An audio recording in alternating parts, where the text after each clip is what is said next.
আসসালামু আলাইকুম। আমি doctor ATM Rezaul Karim, cancer চিকিৎসক হিসাবে কর্মরত আছি গণস্বাস্থ্য হোমিওতে।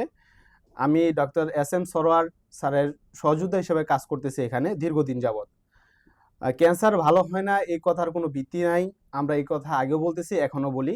সেই ধারাবাহিকতায় আজকে আপনাদের সাথে এমন একজন ব্যক্তির পরিচয় করে দেব যারা সুস্থ আছে বর্তমানে। তো সর্বপ্রথম ওনাদের সাথে একটু পরিচয় হয়নি, তারপর বিস্তারিত কথা বলতেছি ইনশাল্লাহ। আসসালামু আলাইকুম। ওয়ালাইকুম আসসালাম। জি, কেমন আছেন আপনি? আলহামদুলিল্লাহ ভালো। আচ্ছা, পেশেন্ট হলো আপনার বাবু, তাই না? হ্যাঁ, বাবুর নাম? রাফি। রাফি। তার কি সমস্যা হয়েছিল আর কিভাবে আসলেন? ওর প্রথমে অন্ডকোষে টিউমার হয়েছিল। আচ্ছা, আমরা ডাক্তারের কাছে নিয়ে গেছিলাম। আচ্ছা, আচ্ছা। ডাক্তার আলট্রা করার পরে বলছে এটা ক্যান্সার টিউমার, অপারেশন করা হ্যাঁ, লাগবে। Cancerous tumour. হ্যাঁ, হুম। তো আমরা অপারেশন করছি। অপারেশন করার পরে পরীক্ষা করার পরে ক্যান্সার ধরা পড়ছে। আচ্ছা, তারপর বলছিল কেমো দিতে। আমরা আচ্ছা, একটা কেমো দেওয়াইছিলাম। কেমো দেওয়ার পরেও অনেক অসুস্থ হয়ে গেছিল। আচ্ছা। এই ক্যান্সারটা ধরা পড়ছিল কতদিন আগে? এই ৭-৮ মাস আগে। ৭-৮টা মানে ধরা পড়ার পর আপনি হ্যাঁ, আমাদের এখানে চলে আসেন। তো মাঝখানে অপারেশন করাইছেন এটা কতদিন আগে? এটাই আপনাদের ওষুধ খাওয়ানোর ১ মাস আগে। আমাদের ওষুধ খাওয়ানোর ১ মাস আগে আপনারা অপারেশন করছেন। হ্যাঁ। আচ্ছা। এর আগে যে কেমো দিলেন, কেমো দেওয়ার পর কি অবস্থা ছিল? অনেক অসুস্থ হয়ে গেছিল। অনেক অসুস্থ হয়ে হ্যাঁ, পড়ছিল। বর্তমানে ডিসেন্ট্রি আপনাদের হয়েছিল। পেশেন্টের কি অবস্থা? আলহামদুলিল্লাহ এখন অনেক ভালো। আচ্ছা। আপনার গ্রামের বাড়ির জন্য কোথায়? শরীয়তপুর, শরীয়তপুর, থানা নড়িয়া, নড়িয়া, জেলা শরীয়তপুর। জেলা শরীয়তপুর। হ্যাঁ, আপনার হাজবেন্ডের নাম? মানে আরিফ হোসেন। বাবুর বাবার নাম আরিফ আর কি? হোসেন। আরিফ হোসেন। হ্যাঁ, আচ্ছা, উনি কি করে? মালয়েশিয়া থাকে। মালয়েশিয়াতে থাকে, উনি প্রবাসী। হ্যাঁ, সম্মানিত দেশবাসী, আমি ডাক্তার এটিএম রেজাউল করিম। আমি যার সাথে কথা বললাম, বাবু দেখতেছেন ঘুমিয়ে গেছে।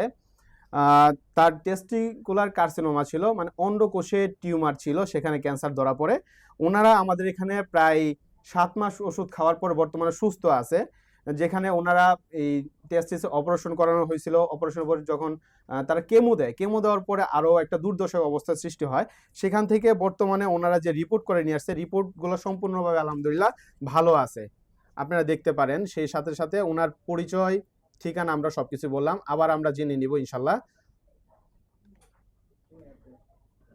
ইভেন সেই সাথে যদি আপনারা দেখতে পারেন যে রোগীর ব্লাডের রিপোর্টটা, এটাও আলহামদুলিল্লাহ খুব ভালো আছে।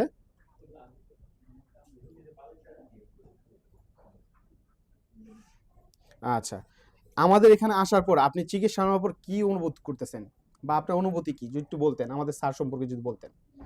স্যার সম্পর্কে বলবো, আমার ছেলের এরকম অসুস্থতা, ওনার কাছে আসলাম, এখানে ভালো হয়েছে আলহামদুলিল্লাহ। স্যারকে আল্লাহ পাক হায়াত দারাজ করুক, আপনাদের সবাইকে হায়াত দারাজ করুক। যারা ক্যান্সার নিয়ে ভুগতেছে, জটিলতায় হ্যাঁ, কি করবে, কোথায় যাবে বুঝতে পারতেছে না, তাদের উদ্দেশ্যে আপনি কি বলবেন? তাদের উদ্দেশ্যে বলবো এখানে আসেন, আপনারা এখানে এসে চিকিৎসা করেন, আলহামদুলিল্লাহ আপনারা সুস্থ হবেন। আচ্ছা, ধন্যবাদ আপনাকে। সম্মানিত দেশবাসী, ক্যান্সার কোনো ভয়াবহ রোগ নয়, এটা আমরা বিশ্বাস করি। বিশেষ করে আপনারা যদি আমাদের চেম্বারে আসেন, আমরা প্রায় 40 জন ডাক্তার এখানে নিয়োজিত আছি।